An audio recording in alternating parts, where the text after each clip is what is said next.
I have absolutely no problem with what Trump is doing down in D.C. as far as bringing in the National Guard to stop the crime that's going on down there. But really, he needs to start with the crime that's going on in the White House. I ain't got no problem with him going after Pookie and Ray Ray. What he's doing is he's going to go after them, get them locked up, right? So that when they're in prison, they can be the new slave class. That's what this book talks about in the new Jim Crow. So that's it right there. So that's the plan. And it's also, I wish my father was still living because he talked about how the plan was to move black people out of the city and white people into the city. He said that was the plan. So he was right about a lot of stuff, starting with Rodney King. So why would he not be right about this? But what I don't like, well, see, I live about 100 miles from D.C., about 130 miles from New York. So that's a cluster of major cities. I don't think anywhere in the country you have four major cities that close together. I think in Ohio you got what, Dayton, Columbus, Cleveland, and Cincinnati, and they're all spaced apart pretty good. In Texas, what you got, Houston, Dallas. Oh, that's way too far apart. Uh, that's the only place where they got that. And the point I'm getting at is all these cities are shit, and they're all run by Democrats, and they got a problem with Trump coming in there just because he's a Republican. That's the only reason why they got a problem. Why would they have a problem with somebody wanting to come in and clean up their cities, even though they know that he's going to be targeting a specific group? We all know that. They haven't commented on what went on in Minnesota. They don't comment on none of these guys. What's his name? The guy up in Buffalo at the grocery store. They don't comment on them at all. They don't say nothing about them. But what I don't like that Trump is doing, he's going in the Smithsonian and cleaning up the exhibits, trying to make it out to where slavery wasn't that bad. And the purpose of whitewashing slavery is because they don't want to pay reparations, and they know they're going to have to pay them. But what they would rather do is what they're doing, just letting the country implode on the inside instead of sharing any of the wealth that the so-called Negroes brought in the first place. Like, we got a country here that's got, what, $37 trillion in deficit? Wasn't none of that given to the Negroes. It was given to Ukraine, the illegal aliens, Israel, but they didn't give it to the people who built this country. That would be the Negroes. They didn't do that. So, and then, the sad part about it is what needs to be taught is they need to have real books that discuss, slavery, stuff like this.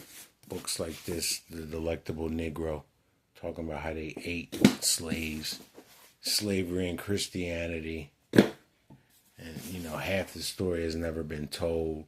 Slavery and the making of American capitalism. Look how thick this book is, They didn't have me read stuff like that when I was in high school. They had me reading Beowulf and Gilgamesh, even though those were better books than some of it. I kind of like Fahrenheit and Animal Farm. Yeah, those books kind of had some political significance, but at the time I just wasn't ready to be learning that kind of stuff. My mind wasn't ready for it. And now that, I didn't see Rousseau, I was 35 years old. And then, that's kind of late. And then I just decided to study history from slavery going forward and slavery pre and post slavery is how I decided to study about it. So what's in these books that I just showed, that Smithsonian ain't got nothing on. They could whitewash slavery all they want to. Like when they had that lady, what's her name, Jillian Michaels. First of all, why did they have her up on that panel when she's just a fitness guru? From what I understand, she was part of that show, The Biggest Loser. I didn't watch it, but that woman's stupid to say only 2% of Americans had slaves, but the slave trade was responsible for well over 2% of the American economy at the time. Even if you didn't own slaves, how many white people had jobs as overseers, had jobs as shipbuilders, or they had like they managed like a weigh station where you come in, where you got the crop, the cotton, the rice, the tobacco, whatever it is, you weigh it there and get it packaged up, get ready to be sold.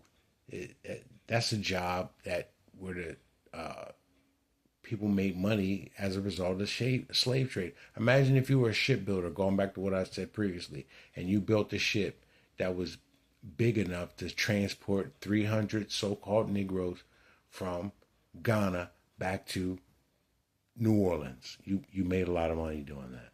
So let's not pretend that this country didn't get built off of free labor, and the benefits that were supposed to go to the so-called Negroes went to this immigrant class of the 19 that came here like after 1965.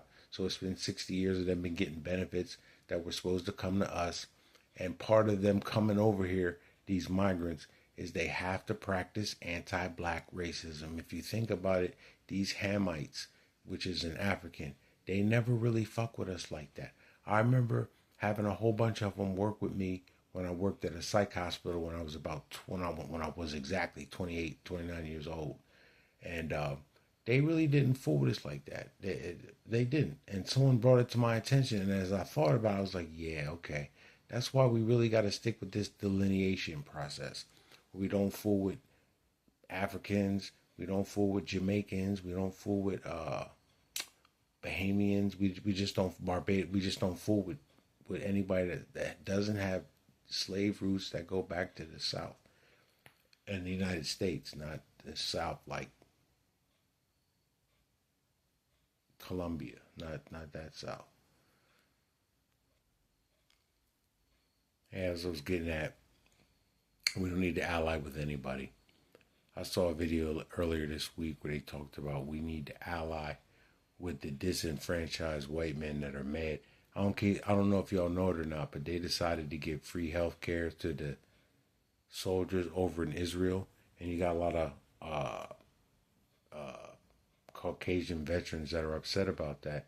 And this person that made this video, he's an African American male, and he said we should fight alongside of them, and that's no, we shouldn't, because why would we fight to keep them in the position on top? Because it's not like they want equality. We don't. Equality feels like oppression to them. They don't want that. They want us to fight alongside of them, like in the Civil War, so they can win and still keep us in a subservient position. They're not going to elevate us to their level. When have they ever done that?